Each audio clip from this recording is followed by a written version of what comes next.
Hello, everyone. Welcome back. You know what time it is. It's time for Boss Rush After Dark, the alternative podcast for the Boss Rush Network. I am your host, LeRon Dawkins, and back with me tonight is Stephanie Klimov. Hello. Hey, good evening, guys. Corey Derrick, what's up? Hey. And we have in the building tonight with us the enlightened, the exciting, or the excited. Which one is it? Is it excited or exciting? Which one is it? It's both. It's both. Welcome tonight, Eddie Varnell from Nintendo Power Block and various other Boss Rush affiliates. Hello, everybody. Oh, jeez. Whoa. That's Whoa. Whoa. That was like encroaching right there. Like that was almost like my what's popping. Ah, Welcome. I'm happy to be here. Okay. Someone escort this man out the building. Who Hello, invited everybody. this guy? and I was like, is this it? This guy's feeling himself. This is like third You know podcast what? we've been Ed's, on this. Ed's just this excited guy- to be on a dirty show with LeRon. So, with that conversation to the side. No, so actually, when I lose my voice and everything, I had to speak like in a deeper tone. So I had to go into like the So basically, you go all Tony Braxton and get baritone on us, basically. Which Tony Braxton? Are we talking about rich Tony Braxton or broke Tony Braxton? You're talking about rich Tony Braxton. Okay, just want to make sure.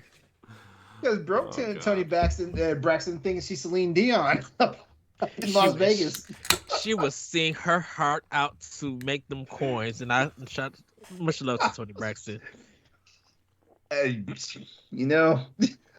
How's everybody been? I'm just living the life. I'm living. I was the just dream. living a life. Well, what are you drinking? What was that? What do you mean? It's 11:15 at night, and we have an hour podcast to do. What do you think it is? It's a Monster? Yeah. Is it you drinking? Okay. The can struck me the wrong way. I was like, oh, is Corey getting lit? No, Hey, he was drinking a Red Bull earlier, so this is like his second one. I was. Dude, I'm like, very. I swear your heart's going to explode. I'm man. very tired, and to keep You- up with everybody, I have to keep the energy up. Okay, this is You can't be as tired as I am. that's false. That is false. I am very tired. Talk to me again when you're pushing 50, brother. No. Look, okay, so Having two children makes him feel 50. yeah, Ron, you talk to me when you have children. Okay. Things keep But, going by the way the they're way- going, that might happen. Speaking Wow. of feeling old, I can no longer stand up by putting pressure on my left knee. I have that same problem right now. And- it's the left knee. I have that Uh-huh. same problem. Yeah, and so like a couple weeks ago, I heard I was like playing with my kids and screwing around, and like I went to stand up and I heard pops in my knee, and like ever Ooh. since then, my knee has hurt above my kneecap and underneath my kneecap, and it's various degrees of ouch, this hurts, or oh my god, I can't stand up. It goes from like a mild soreness to like somebody's like sticking their finger into Oh, Yeah. into Oh it. no! Or even worse, it feels like someone just smacked you on your kneecap really hard. Yep. Like open Yep. palm, but to the point where I was like, And your kneecap got compressed into your knee. yeah, and I can't sit in a car for longer than like 15 minutes, or my knee starts hurting. Or You know what? I can't. I have something to tell you. what I can't- the hell? I can't sit with my leg at a 90-degree angle either. Like I have You to need- be. You need to start stretching and stretch and foam roll immediately because like I guarantee you your sciatic nerve is probably acting up. I don't think it's It that. hap- I don't it think hap- it's that, because like I can still feel the rest of my leg. It's not like my leg is numb, but Mhm. I do think that it's an issue. Like when I stand up, I can't put pressure on my left leg because it just won't. I won't stand up. Like I just won't stand up. My body's like, no thanks. Come on, y'all saw me a little while ago when I had to get up. Y'all saw how slow I stood upright. Yeah, but you're old. Yeah. I'm a young whippersnapper. I'm just kidding.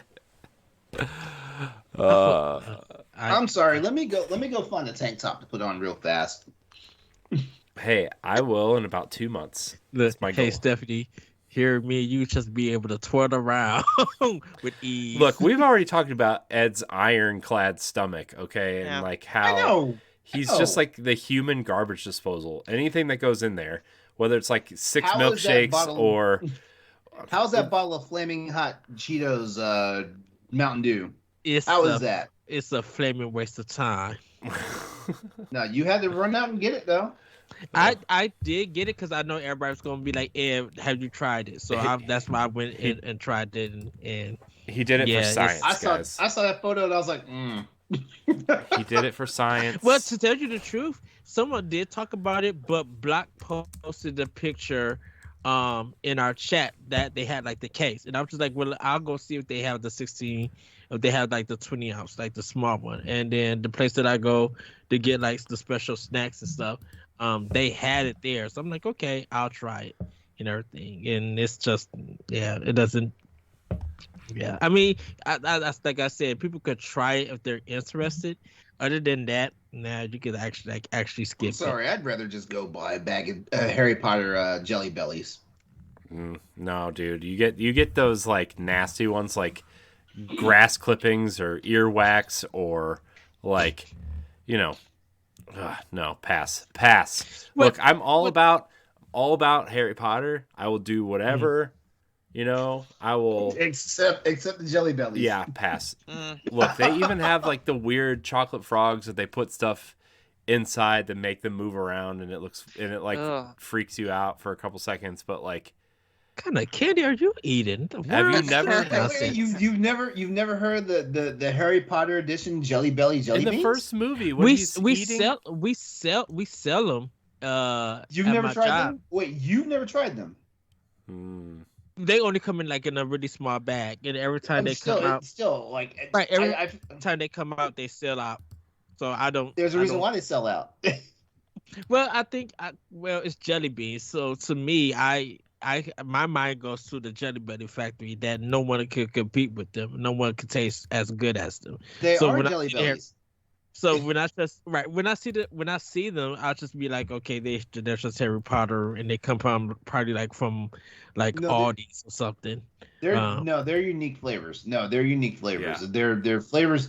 They're flavors designed to like mimic everything that we've seen or heard in the 7 movies and across the Fantastic Beasts 6 stuff. So like for example, like you remember when Ron's like eat slugs spell backfired on him? Like that's a flavor of the jelly bean, like slugs. Oh, Yeah. people know my feelings about Harry Potter, so that Oh, okay, yeah. Oh, Most okay, anticipated there's- game of the year. By the way, it's 30 degrees and snowing here right now. What? Yeah, Not excited. yeah, about that. it's like 40 something degrees now, and it's crazy because like last week it was in the 80s. Yeah. Not Yeah. happy about that. Ours is probably like in the 40s. It's just cold over here. Cold and windy. It's not raining or anything. Yeah, that was the problem. Like we had a rainstorm a couple of days ago, and that basically brought cold weather our way. And it's like, come on, man, give me a break. Yeah. So good times so far. Welcome back. Like we're back on one of our favorite nights of the week, doing one of our favorite things during the week. Yeah. I'm happy. I'm interested. I'm excited to be doing this with you guys. No, you're not. I hope you brought a topic tonight. Yeah. Yeah, Ed, we've had 17 episodes of this crazy ride. Spill all of your dirty secrets right now on air. What's the spiel? I don't know. I'm just messing with you. I don't know. Whatever. Whatever you want, Ed. Well, if you want to talk about butterflies, we can talk the about only thing butterflies. Hold on. What would be y'all personal Q&As about me to know more about Eddie B? I already know enough about you. I'm good. I'm an open book, so you guys are able to ask me anything, and I'll tell you. God, I'm a nut. You shouldn't put me in these situations. Oh, Go God. ahead.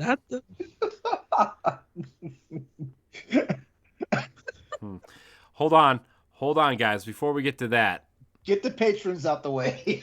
yes, that. But also, I know Stephanie wanted me to do a dramatic reading of a dirty video game, and I found one called "In the Mood." Yes. Uh-oh. So we're gonna do that.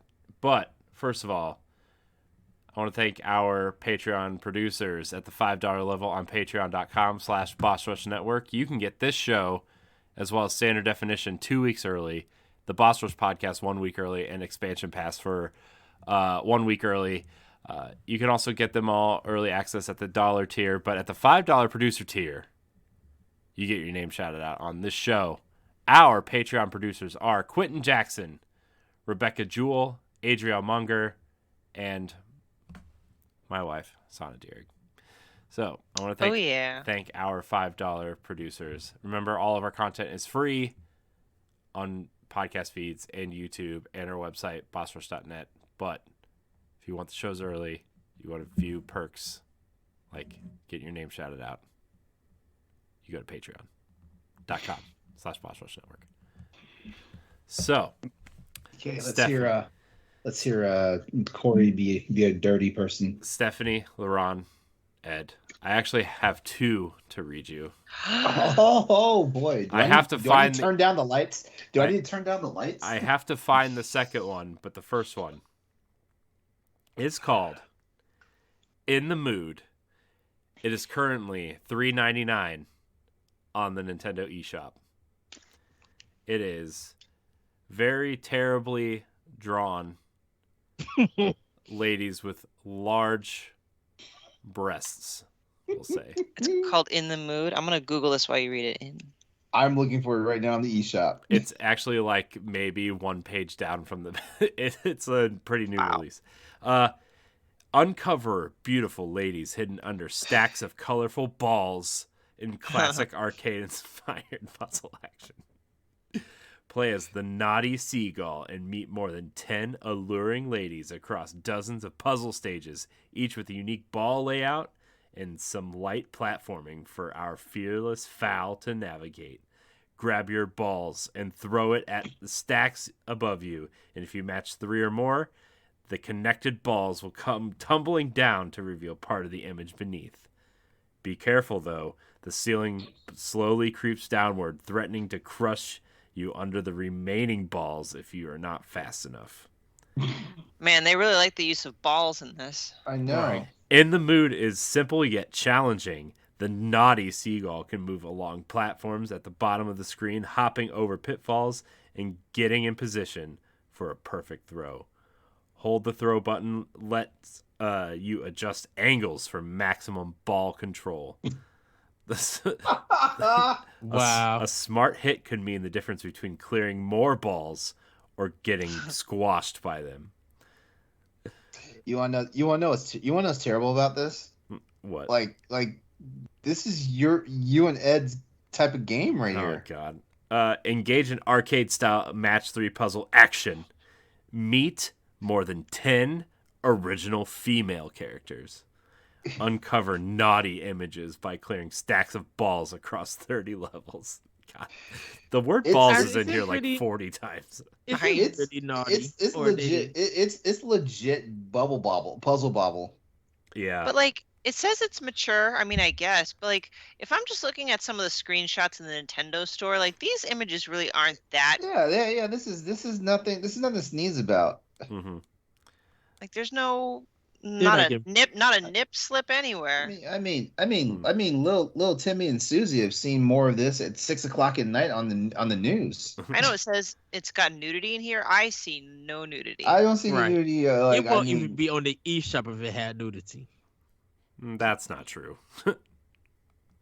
Where's this other game at? It was like a Fortnite clone, but it was just girls in jiggly bikinis shooting squirt guns at each other. Oh, that was the game we talked about last night. Is that the waifu? The waifu impact. Yeah. We talked about that last night on Crossroads. Did you? Yeah. Yeah. And apparently, it's very unflattering what it looks like when they reload their guns. Yeah, it's interesting. Also, here we go, guys. I have one for you. It's $7.99 on the eShop. Sakura Angels. From the creators of Sakura Succubus comes an angelic love comedy. Oh my goodness, I have that game. That's my question for Ed after Corey's reading. Two girls blessed with magical powers are faced with the task of saving a lonely boy, Kenta, from the clutches of a mysterious witch. Unbeknownst to Kenta, his ancestors sealed away an ancient evil long ago. Soon, the gorgeous Sayaka and Hikari are going alongside Kenta everywhere to keep him safe from monsters. What all this mean for our protagonist? Kenta's ordinary life is about to change. Features. Ready for features? Visual novel. That's a feature. Of course. Beautiful manga artwork. Romance 2 beautiful angels. That's it. That's it. Mm-hmm. There's some trailers and artwork if you were also wanting to watch it. There you go. That's my dramatic reading for the episode. I'm going to try to find some for every episode now. All right.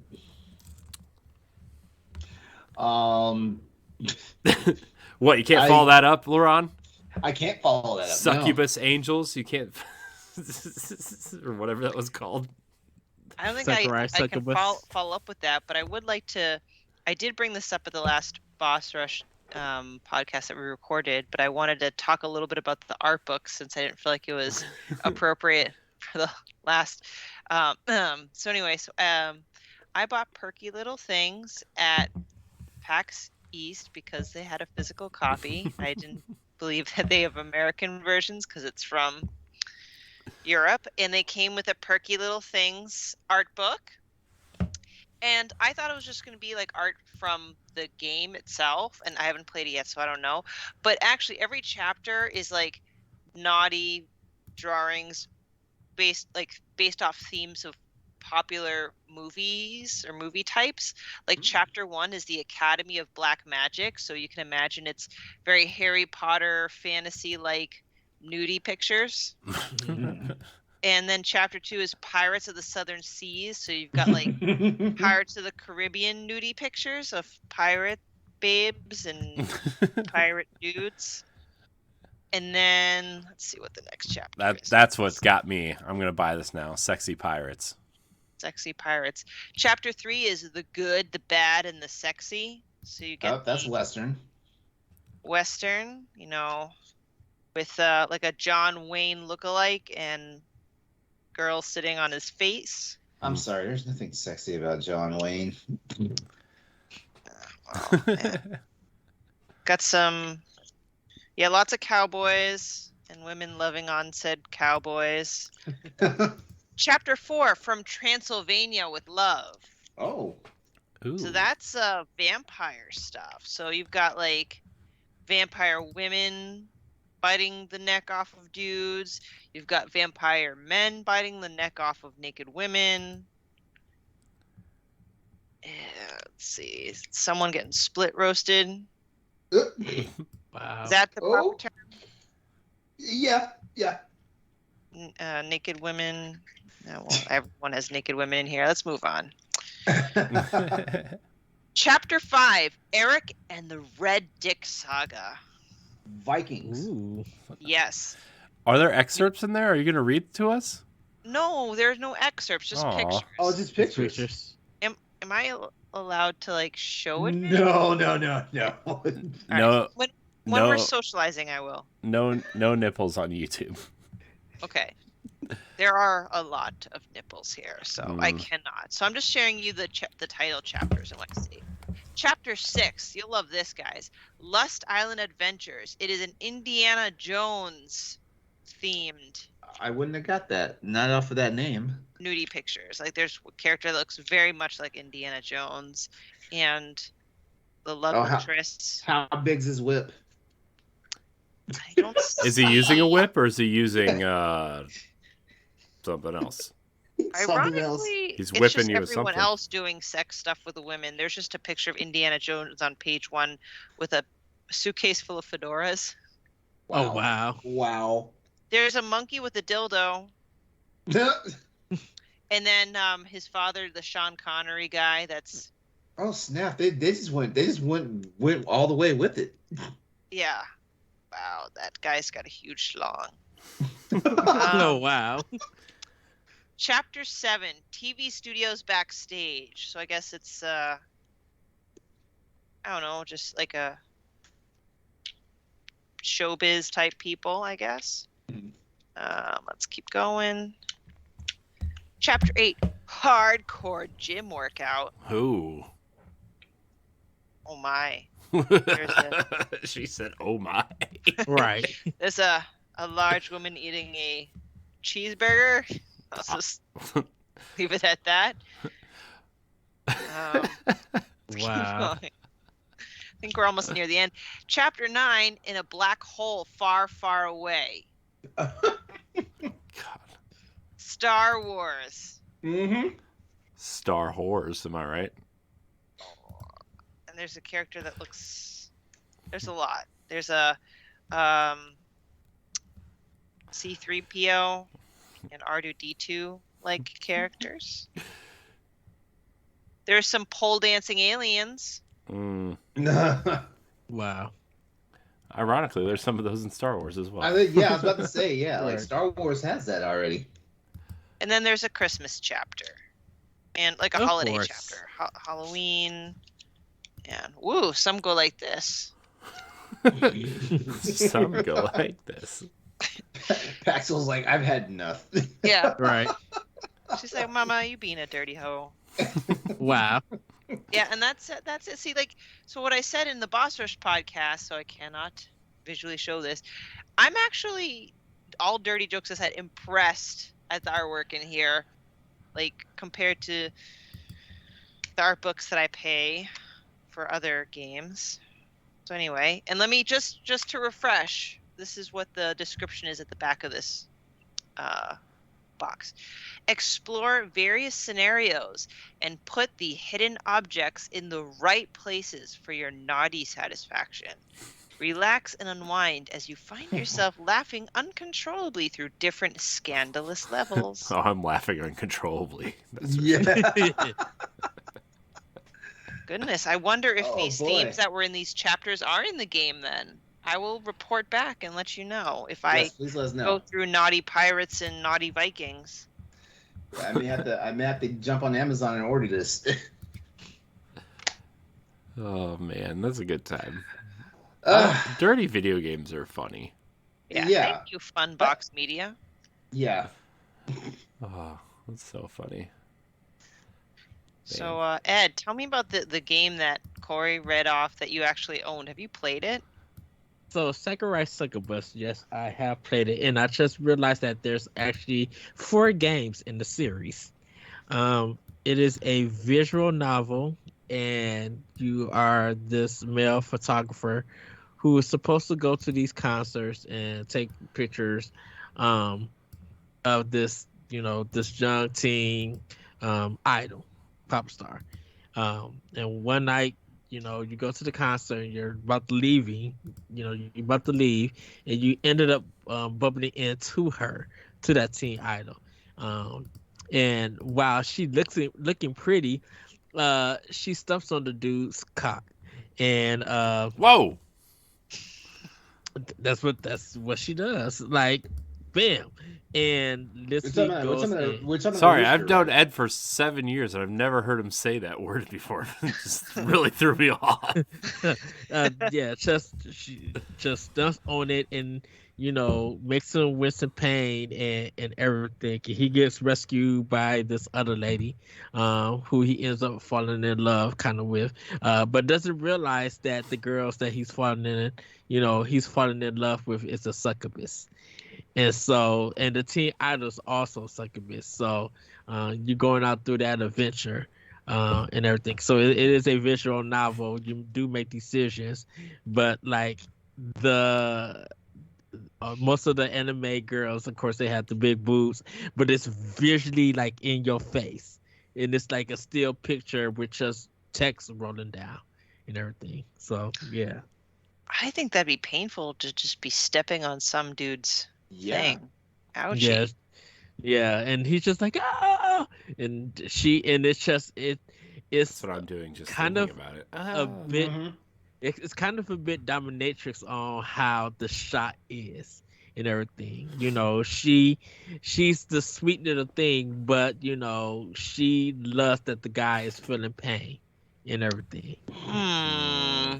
So it's a very interesting game. I would say the least. I know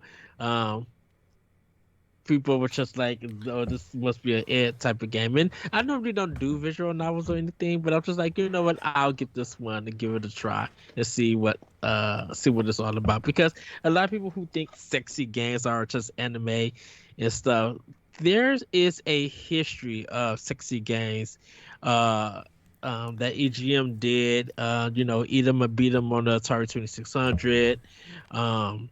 You got this one game on PlayStation 1 that's in Japan where a guy is in is in like he's in this like metal underwear, but his penis is going out and it has a dude that's got his arms folded.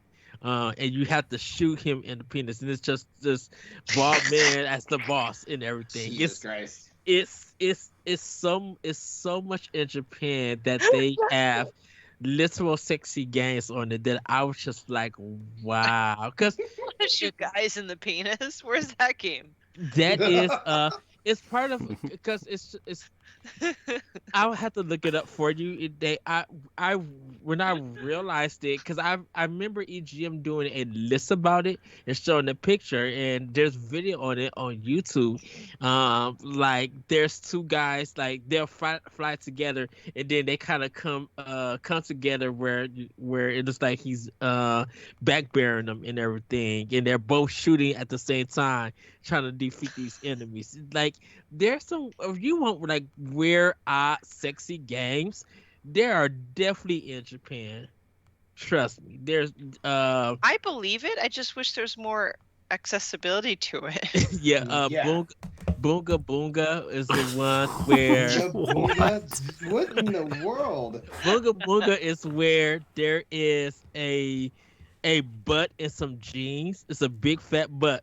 And your job is to take the thumb, that is the controller, and jab it up the butt as hard as you can. Wow. And a meter will go out, and you'll see the animation like, because you ram the finger up the butt, and they are trying to rate on how hard you rammed it up. And you get graded on for that. Bunga. All right. Yeah. Damn. Eddie's like the sexy game expert. Wow. Because like I've only played so far one sexy game. It's called Prison Princess, but it's a puzzle game. And when I thought about playing a sexy game, I don't want to use my brain. I'm like, why do I have to think of these puzzles? And the sexy part of it is they just show you sexy images and kind of awkward girl noises, but that's kind of it. So the game is called Cho Aniki. CHO. I think I've heard of that one. Yeah, CHO. Second word ANIKI. Oh my gosh! Oh dear Lord, they're very, very muscular dudes. Yes.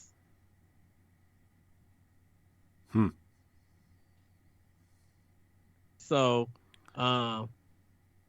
those are so. There's a not like a bubble bobble, but there's like a bubble bust game where you like busting all of these bubbles and you actually get a naked woman in it, and it was on the NES or the Famicom in Japan. So there's sexy games that's like really out there in Japan, and they were just normally like you could normally go to a store and buy them and everything.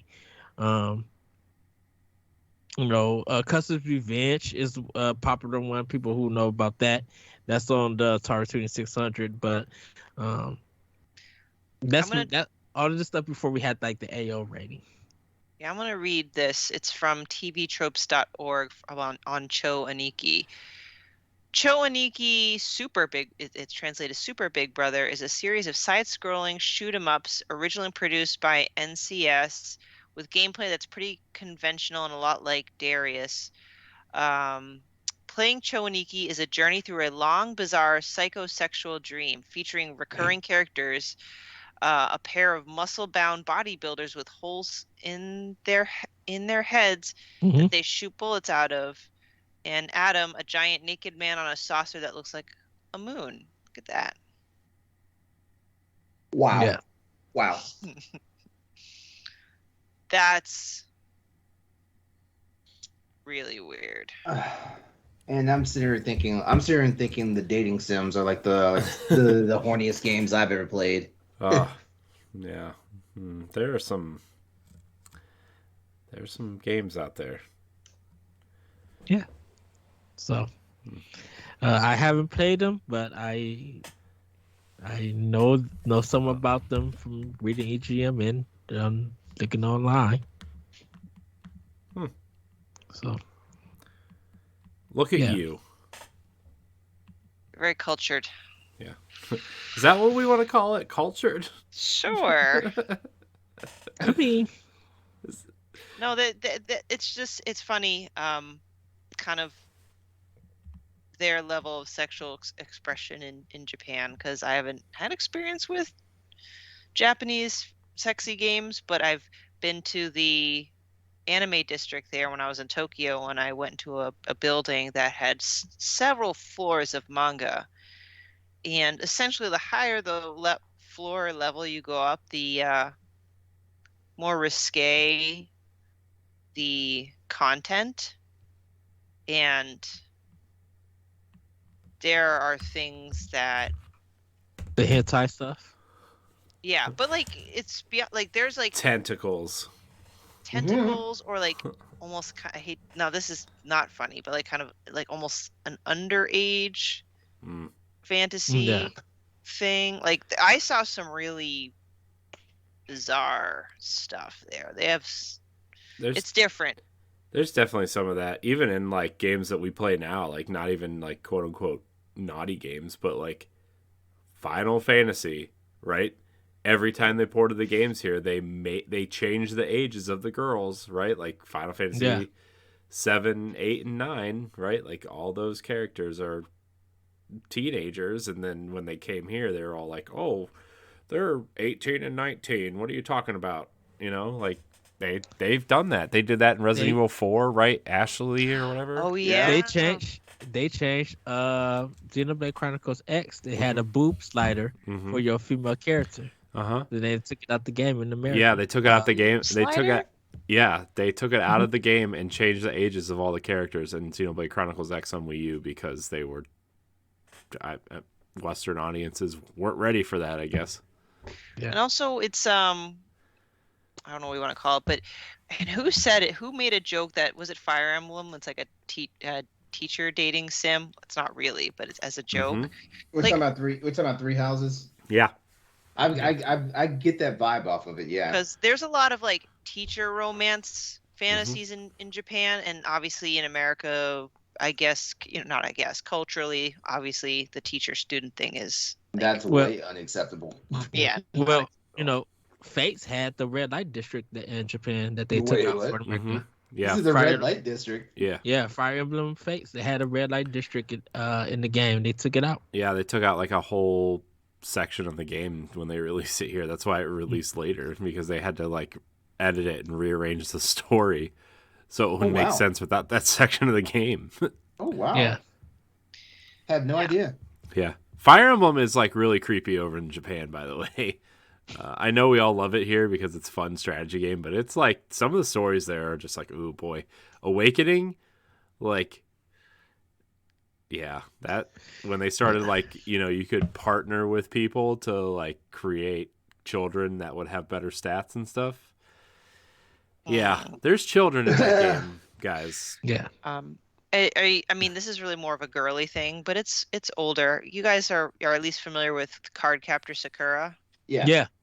Like, okay, so I watched the TV show, and obviously it was, some things are cut or dubbed differently, but I've read the manga, like the Japanese manga for Cardcaptor Sakura, and they're like, the kids are in fourth grade, and one of them, I swear, there's a plot line where one of the less major characters is dating the teacher. Like, Man, this Which takes is- like this which takes is- Shonen Ai to like a whole new level. Which is weird because Clamp is designed out of 4 women. Cardcaptor Yep. Sakura was designed by 4 Clamp. women. Yeah, Clamp used to be big, but Yeah. even Yu-Gi-Oh got some stuff edited out. Like there's a couple of episodes that they could not show in America. And Yeah. like some of it, even in the manga, they could not bring part of that book over because of how censored it was. I mean, Like, you it's- even think about stuff like Pokemon, right? Like Misty is like a 13-year-old girl, and she's super sexualized in Japan, right? Yeah. Like, I mean, Yeah. Yeah. So, yeah, there's all kinds of weird kind of stuff going on. Like I'm all for people being into what they're into, but there's lines, right? There Yeah. are. But Japan has a fan base of males who I mean, like that. That's I get it, and I get that it's culturally acceptable there, but I mean, it's sometimes it's the way that they sell their product. If they could get it to that fan base who like that stuff, that that keeps that animation company in business. Where was Austin at? Like he should have been on this episode tonight. yeah. I don't know, where was he, LeRon? He's probably sleeping. I know that guy. He works way too much. Yeah. God, he works like as much or more than I used to work. I mean, he's young, so Yeah, like it still takes its toll on you, man. Like, it does. Yeah. I remember having a stint in my 20s doing 2 jobs. Phew. My Toys R Us days. I remember a stint 7, 8 months ago where I was working 3 jobs. 3 jobs. Oh, gross. Thank God that's over. Yep. All right, so Ed, what was your topic? No, I asked. Well, I was gonna think if you guys want to do a Q&A with me to find out who I am. Q&A. Anyone that knows you over the years from Boss Rush, I think they pretty much know you. Yeah, but you guys get. there's got to be a side of Ed somebody doesn't know. Okay. All right. Have you ever gone streaking? No, I have not. I would Okay. love to. Oh, but I wow, have you would not. love to. You'd love to. Okay. Yeah. Okay. Yeah. Hmm. I can't say I would Patreon love to. content. Stretch Yeah. goal. Stretch goal. Bail money for Ed when he gets arrested. Right? Ed, what's a pet peeve of yours? A pet peeve of mine. I think one of it, a pet peeve of mine is when I'm on time for something and another person is not on time or they don't show up or like get in contact with me that something, that they couldn't do it. Oh That- God, why that's are a we really- still friends? I mean, but you actually come. I mean, that's kind of like a pet peeve of mine. It's just like not showing up. Definitely, if you plan something, and I do my part of being committed to be there, and you're not there, that one is a big pet peeve of mine. Hmm. I'm sorry, I'm sorry, that was my fault, Corey. I know. I mean, I did it's it. also I did it and you did it. it's almost midnight, also. So Yeah. Um. Yeah, for our audio listeners out there, yeah, I've started the yawn fest tonight.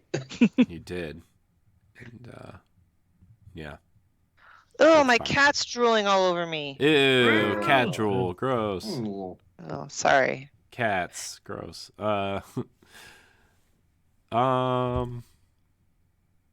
Ed, do you have any like nightmare or crazy date stories or dates gone wrong?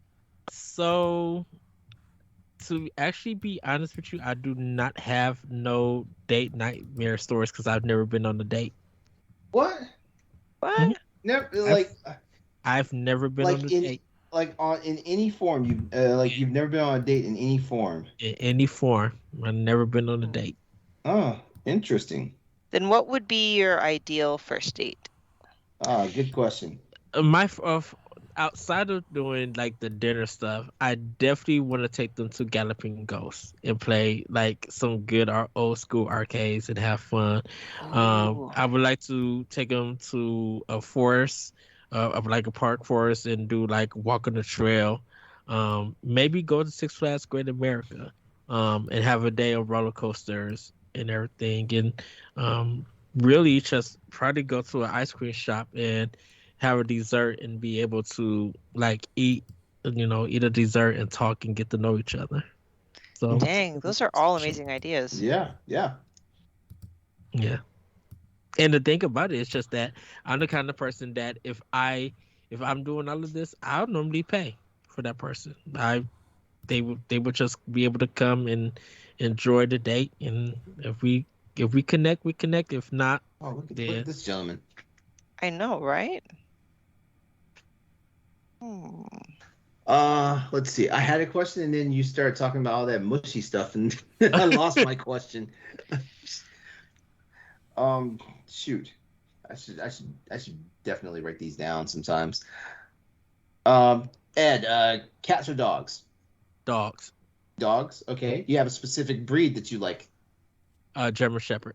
German Shepherd. Yeah. Okay.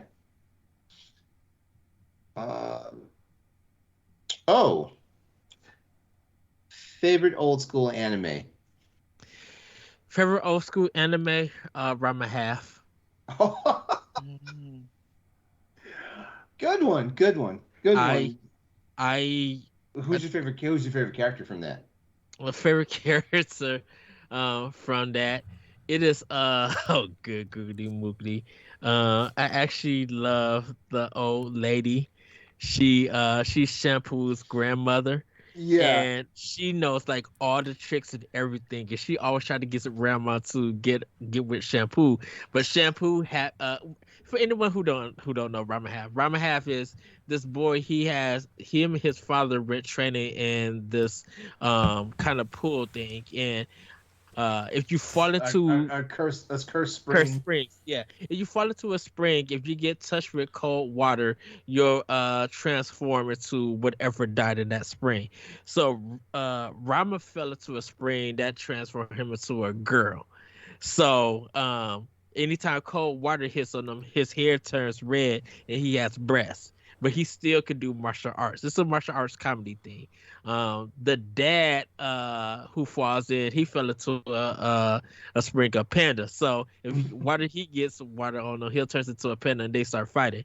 Well, Shampoo fell into the water spring and she turns into a cat.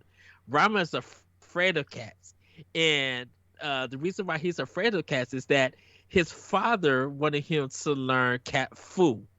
And so what he did was he threw him this. Yes, he threw him into this this basement full of cats, put some cat food on him, and all the cats got into him. So when he gets to a point of being a cat, he'll literally just like and start fighting like he's a cat.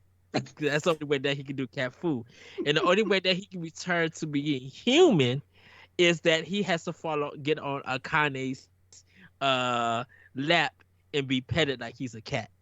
So wow. What season was this? This was the first season.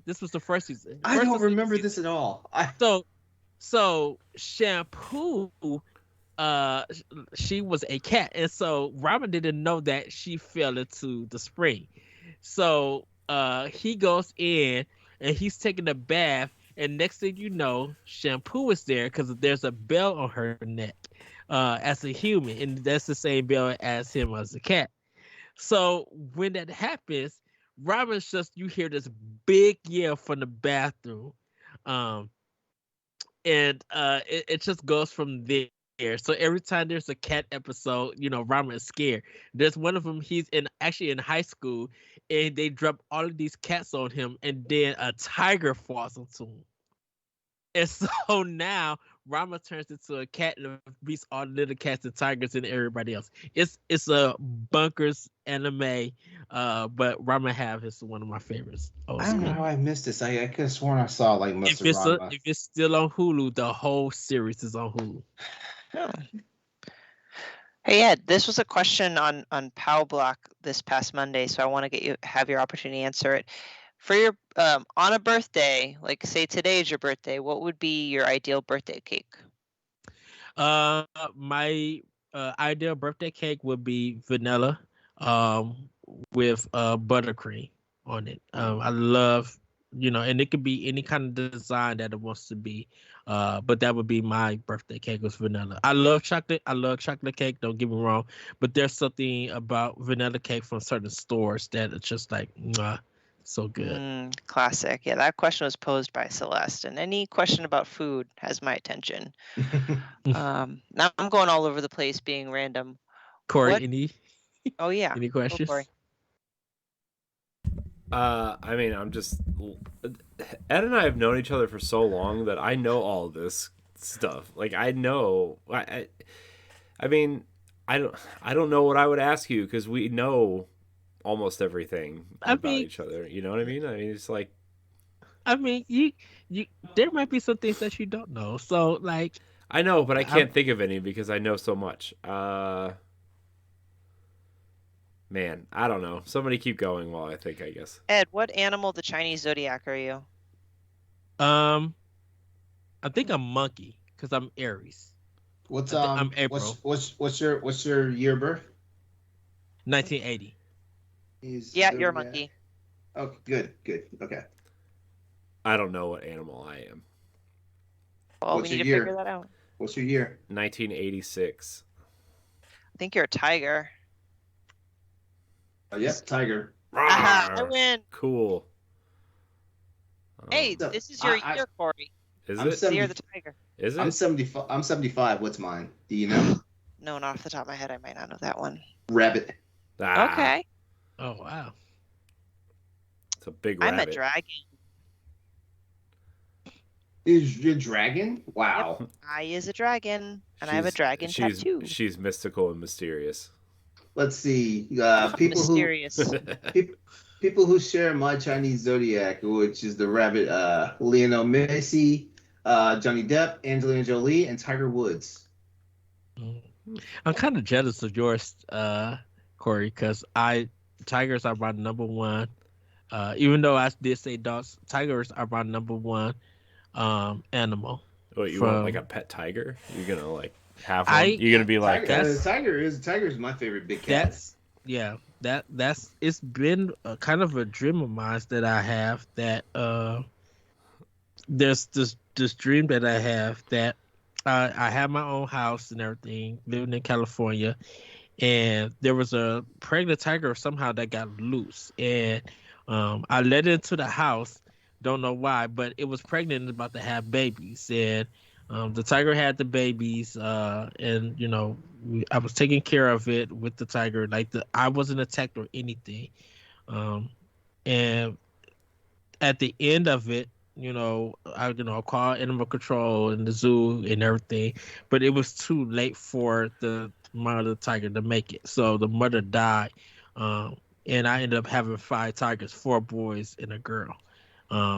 And for some reason they allowed me to raise those 4 tigers and a girl.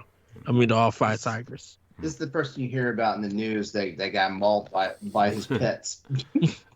I mean, but it's the next Tiger King documentary. No, but it was like I said, it's just a dream and stuff. But cause tigers are my number one. It was koala bears. That used to be my favorite animal. Koala bears. My mom, she used to buy me koala bears for Christmas and everything, and I Aw. used to bring her with me. With ducks being the second, but now it's like tigers, koala bears, ducks. Well, Ed. Oh, sorry. Oh, Ed, I thought of a question, and it's Okay. something we've never really talked about. I have an idea, Okay. but so if you were never allowed to play video games ever again, hmm what is your favorite hobby after video games that you would probably be enjoying after that? Choreography. Ooh. I um I as a kid, Michael Jackson used to be my inspiration, and then Janet Jackson like became my girl. You know, I used to when she did Pleasure Principle, I used to kick the chair. When she kicks the chair, I used to kick my vacuum down, and I used to study and watch her dance moves all the time. Later on, when I got into high school, my music teacher really introduced me to house music, but he was also a choreographer.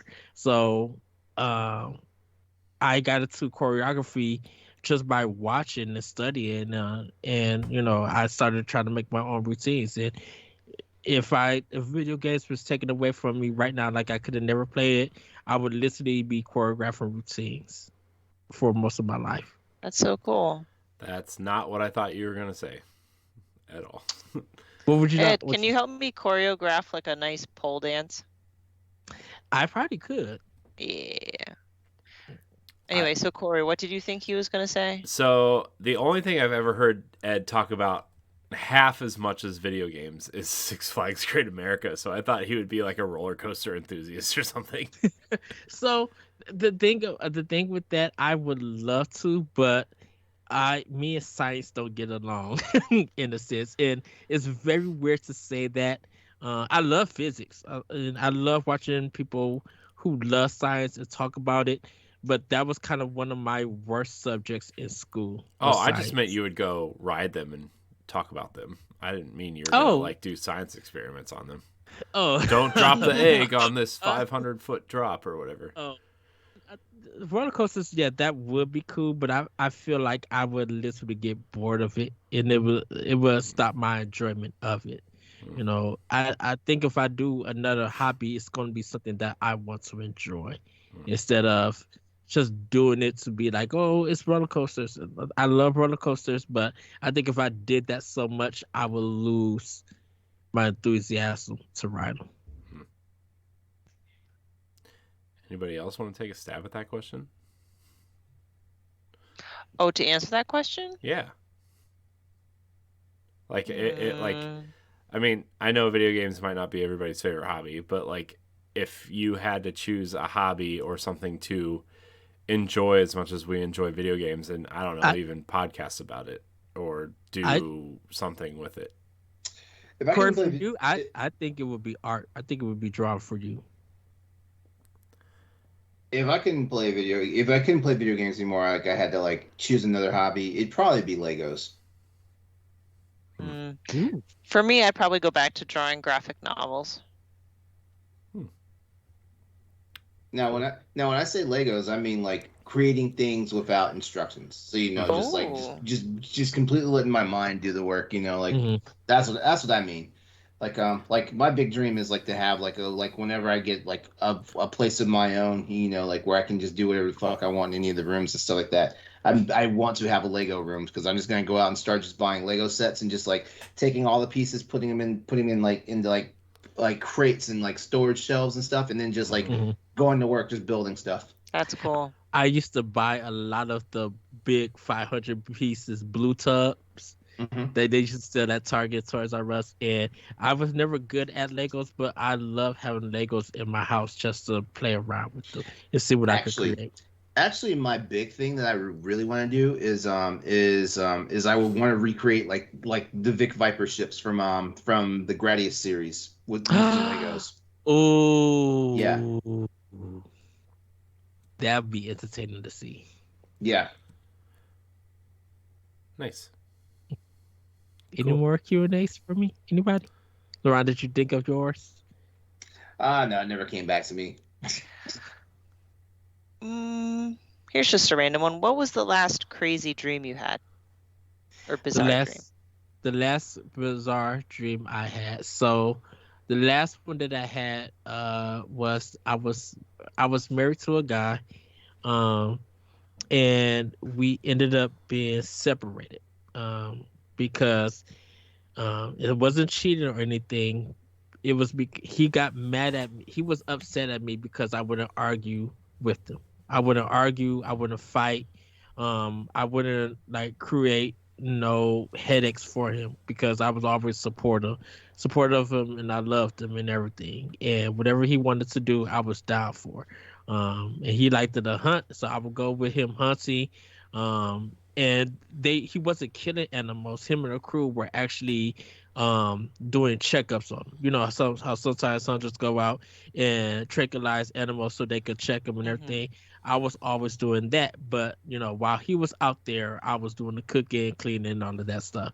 And she just got to a point where he asked me, "Why do you never argue with me and everything?" And I told him I don't want to argue with the person that I truly love and everything. You want to go lift weights, you want to do all of this, I support you 100% and everything.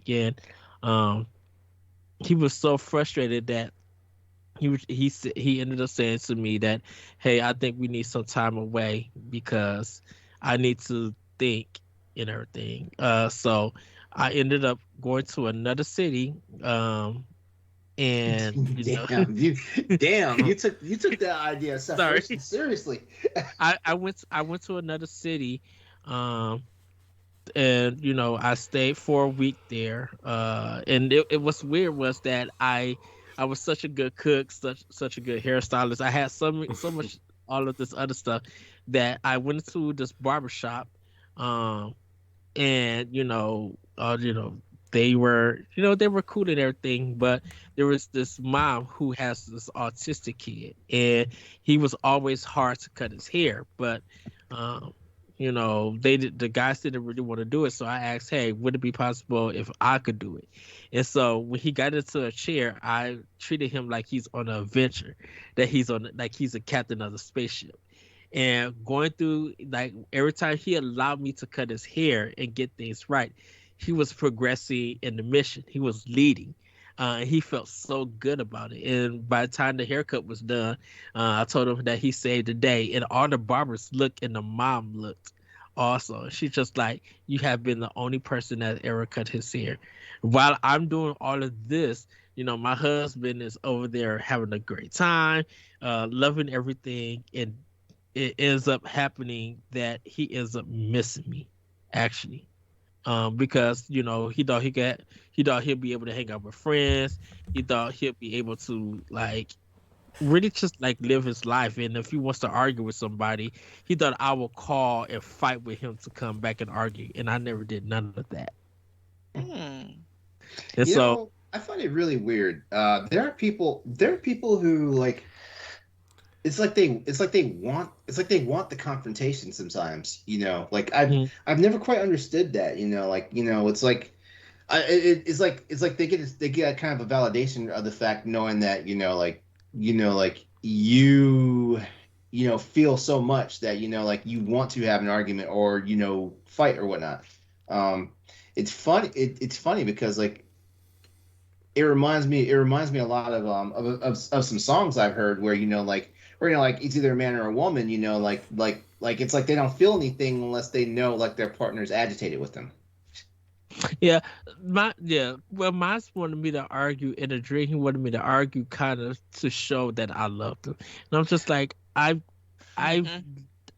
already proven to you that I love you. And what was weird about the dream is that I was seeing also his side, and his boss at the company that he was working at. His boss loved coming to our house because he loved the way that I cooked and made no special food. And he kind of felt like the boss found out what was going on. The boss ended up telling him just like, "I'm not trying to be in your business or anything, and I But do miss the you- cooking and stuff." But you a damn fool. Mhm. Yeah, he was just he was literally like, if you let the best thing go just so you can find someone to argue with you, you're going to be miserable for the rest of your life, and you're going to question everything. And once that person is gone and not coming back, you're going to have a hard time trying to figure out why and everything. You just still question stuff. While this other person, they accepted it, they moved on, and they went to go live their life. And you know, Thanks for sharing that. I feel like that dream in itself just says a lot about your personality. And it's I'm a weird person, I guess. what are you talking about? Oh, we all have like dreams that just, I don't know. Forgive me. Whew. I don't know. I feel like dreams are very telling about kind of where we are, Yeah. who we are, stuff like that. So I appreciate you sharing it. Thank you, Ed. Anytime, you guys share anything with you guys. I think there will be a segment in future After Darks where we could talk about funky dreams. Yeah, I have a few. Reoccurring dreams is a big one for me. Yeah. Same here. I think with dreams, I think the one thing I definitely fear from them is when they feel like they're becoming real. And not so much as a deja vu thing, but it kind of feel like something is foretelling me that this is going to happen, and not there's no pinpoint of time when it happens, but sometimes I have had a dream where something was going to happen, and 6 or 7 months down the line it happens, and it's just like I feel like this was a dream that I had, and it That's is happened. it's literally so weird and everything. Like Mhm. I don't even have dreams about death or anything. I never have a dream about that and stuff. But I feel like there's gonna be a dream where I have that. Um, where I have that dream of someone dying that I don't know or anything, but it's gonna be like this person is crossing over. Um, and stuff. And when I wake up from those kind of dreams, I don't feel shaken or anything, but it's just I just feel weird about it. Just to be like, why did I have this dream? Yeah. Uh, any more questions, LeRon? Corey? How do you have such an ironclad stomach? You know what? I can actually answer that. As a kid, I used to be only like 86 pounds. My metabolism was like literally jacked up. Must be nice. And I think, yeah, and I think as I got older, my metabolism started changing. I just started being able to eat anything. My play dad calls me a snack rat because I snack on so much stuff like I'm a rat and everything. Like eating 2 boxes of Debbie cakes and then going to Taco Bell getting some soft chicken and stuff. And it's it. My metabolism has just literally changed. So now I feel like I'm catching up on all the food that I didn't get to eat as a kid and everything. Now, for people who don't know, I do a lot of walking. Listen, I do a lot of walking and a lot of lifting and stuff. So me eating all of these snacks and all of this food is not healthy. I can actually say that, but I think it's because of me being as a kid and not having a lot of food. And it wasn't like I was poor or anything. It was just my metabolism was jacked. Like I could eat 3 fries and drink some water and be full for the next 8 hours. Because that's how I was as a kid. So Okay. I have a question for you, and I don't think in this time, in all the time that I've known you, and I've listened to podcasts and we've talked and stuff, I don't think this question has ever come up. All time favorite Nintendo character. Mario. Why? Mario was the character that got me into video games. He was the first one that I, even on the Atari 2600, when Mario Brothers was on there, I was always infatuated with playing as Mario. And then The when 2600 version of Mario Brothers was terrible, though. it was, but Guys, it if you weren't playing the 50, the 50, the 5200 or the 7600, you weren't doing I anything. I did play the 7600, but it was like the 2600 was the system. He's here. Microphone broke. Look what you did, LeRon. You broke it. I'm back. I'm here. I'm sorry. No, but it was playing Super Mario Brothers, and because of playing as Mario, um, that was where my love for Nintendo started Mhm. and everything. And like every time when my mom got me Super Mario Brothers 2, she got it from her job. I was at the library. I had the Nintendo Power Book with the clay Mario on it to display it. When the Wizard came out, and then I seen Super Mario Brothers 3 at the end of the movie, I screamed. I was looking for it everywhere. It was just anything Mario related was a guarantee, a must have for me. We even were playing it as Donkey Kong 3. See, that's where I first learned about Mario, like from Donkey Kong. Mm-hmm. Yeah. Like that was the first Nintendo, like the first Nintendo.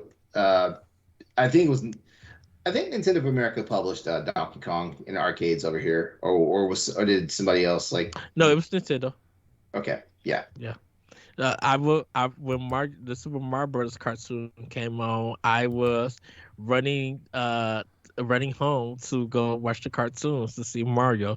When Nintendo put out the cereal and Mario Brothers was on there, I asked my mom to get it. Like anything Mario related, it was because of him, and that's how I got kind of like really got into gaming, and why I really am a big fan of Nintendo. It was because of Mario, and his games is kind of the way that saved me like self-esteem wise, because of the way that other black kids and kids in general were making fun of me and stuff. I didn't get to have friends or anything, and I didn't have the safe space or anything. I kind of feel like every time I played a Nintendo game and I played the Mario Brothers, I felt safe. Mhm. So he's become one of my favorite characters throughout time, and still to this very day. He could have a bad game for all he wants to. I will still support it because of what I felt as a kid that he did for me. Oh, That's so cool. I love that. Cool. Want to take a guess who my favorite Nintendo character is? Samus. Thank you.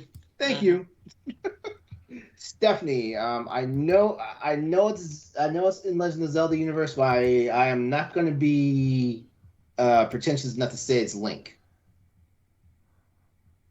Or is it Link? Oh, cool. Stephanie's like, I'm tired. I'm gonna crash. No, it's Link. I don't want to be kind of basic, but it's all started with him. I know you love N64 games, but Ocarina of Time was what pulled me into gaming, and that's where I first met Link and all the Zelda folks. And I was anti-princess. I didn't like anything girly or princessy, so I was definitely for like pro Link versus. I swear, like over the years, though, Zelda's become such an icon. I feel like Zelda's actually bigger than Link in this phase of like Nintendo's history now. For sure. I feel like Zelda's always been bigger than Link because the game is called Because of Zelda, the game, and then yeah. like people who don't know that Link is the name of the character just think like Zelda. Yeah, I mean, it's totally a meme at this point, but like it's also a meme for a reason, Well, it's natural. Like as my son, he's still too young to know any better. But he used to call Link Zelda all the time, and I was like trying to correct him, like, no, this is not how it is. Any more? Corey, who's yours? Oh God, I don't know. I mean, my natural instinct is to go Captain to Olimar. It's Captain Olimar. Isn't it? No, definitely. I'm just messing with you. I mean, I like Pikmin, but I mean, my instinct is to go with King Dedede. Oh my gosh, King Dedede is awesome. Look at this guy. Look at this stupid fat penguin with a hammer and Santa coat. It's awesome. See, I Honestly, understood about Kirby. Is he the bad guy? what? Who?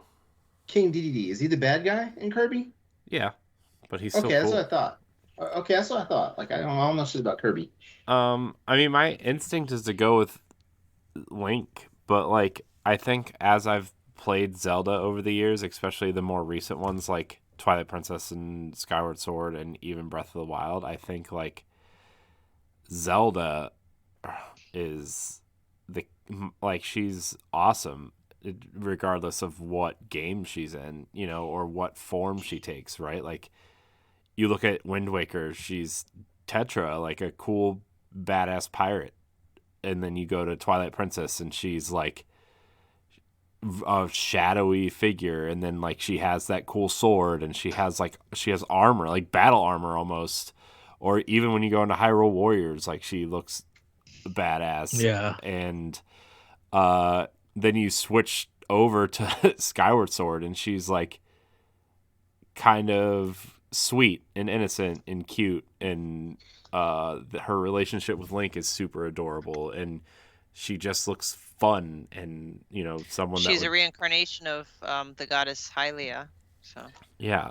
But then you get to Breath of the Wild and you see her like trying to find her way and find out who she really is and become some, like, they expect her to be one thing, but she wants to be more than that. And on top of that, like, watching her kind of save Link's life in the memories, right? And bringing him to the Tomb of Resurrection, and kind of fighting off Ganon's magic for 100 years while Link is, rehabilitating pretty much. Like, it's just,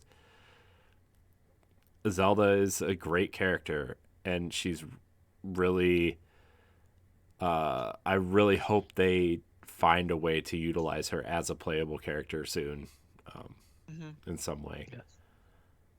But I mean, that's like, I think that's who I would pick at this point.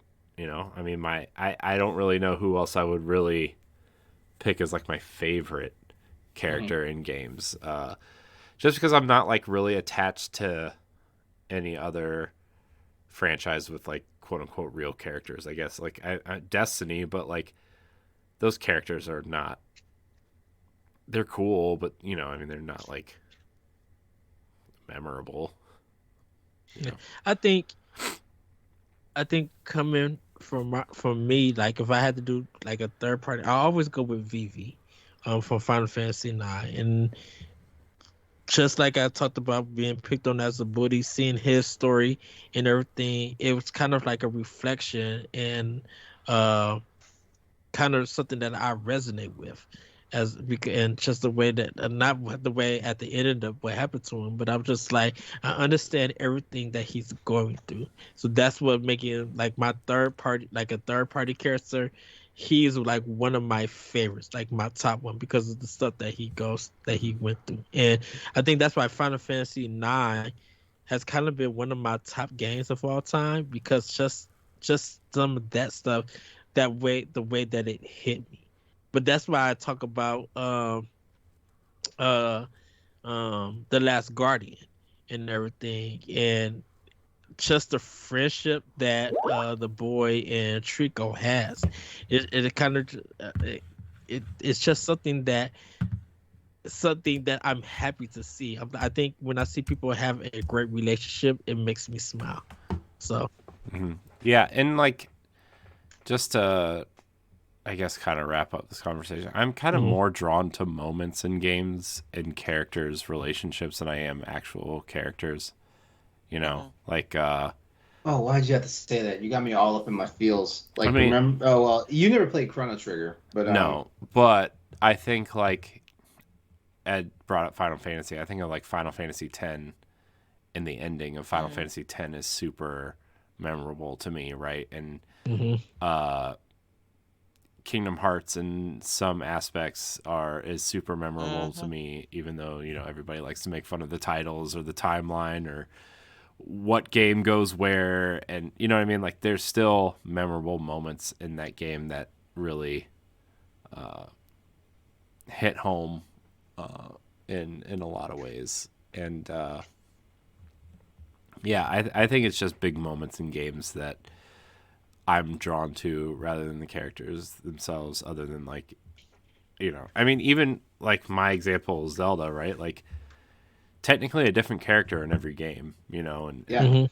so the moments that she's in are what make her a special character and not necessarily like the character of Zelda, because it is a new character in most of the games. LeRon, I'm thinking you're thinking of Luca and her flashback.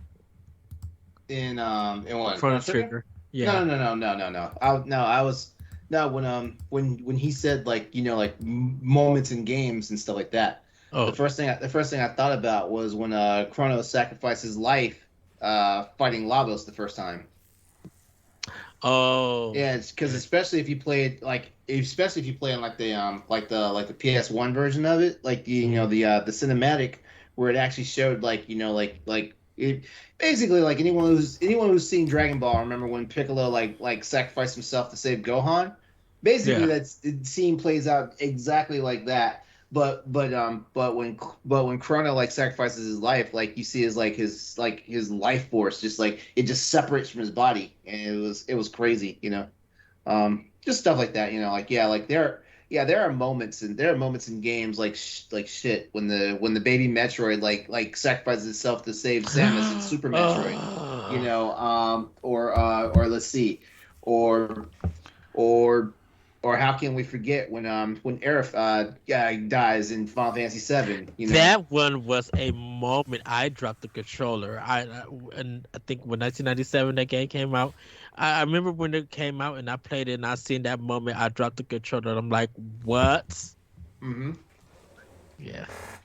Yeah, like there's moments I guess that's what we love about video games. Like video games tell stories in their own unique way.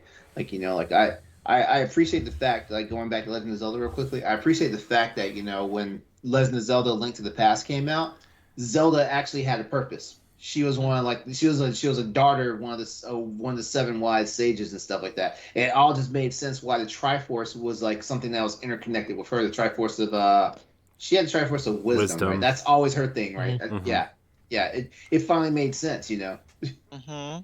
It just wasn't some chick that you had to run up a mountain and save, Mm-hmm. Yeah. Yeah.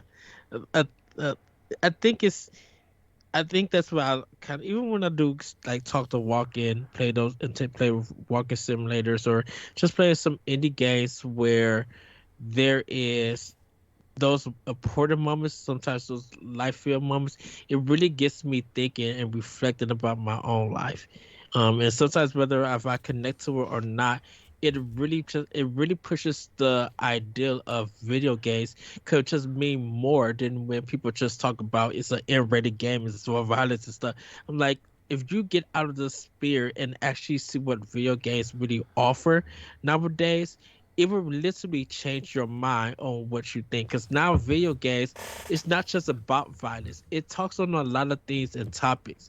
And if older people are not ready to see that, they need to take the time to start seeing that, because they will actually get people talking to be like, oh, Grand Theft Auto. I'm like, a lot of people not talking about Grand Theft Auto, but you bring up the things of Grig and see how people talk about that, you will find out how that conversation goes.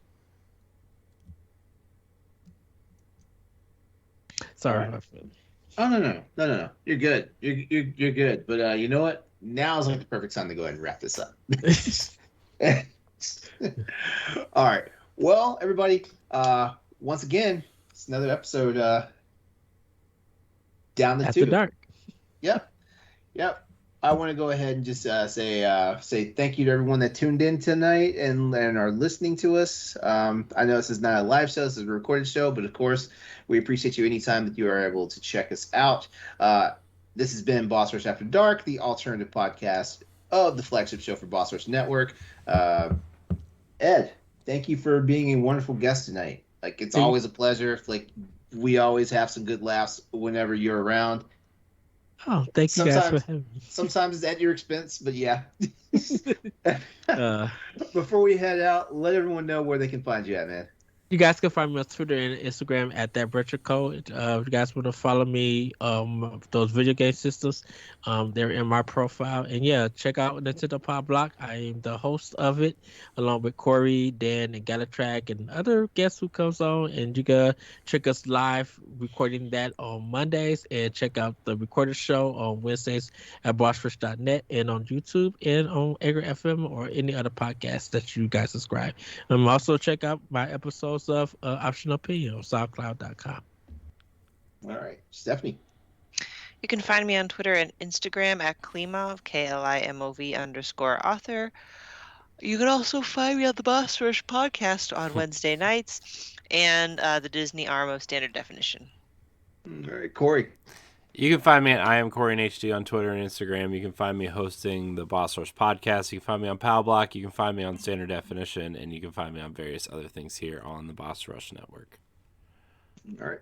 And as always, you can find me on social media at Exodus803. That's also my Twitch and YouTube channels. As well as you can find me under that moniker on PlayStation Network and Steam. Don't forget, Crossroads PlayStation.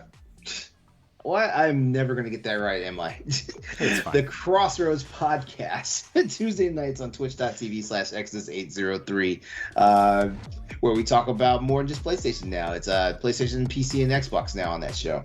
And you can find me on a couple of the different Standard Definition shows. Come back. Join us for our next installment of Boss Rush After Dark, where we will be back with more topics that are not always content appropriate for our other anchor shows. We love you all. We appreciate it. Have a good night. And don't forget, hit us up on Patreon. We'll love you for it. Have a good night, everyone. We'll see Bye, you next everybody. time. Ta-ta! Bye. She said ta-ta. Ta-ta. Going with the theme.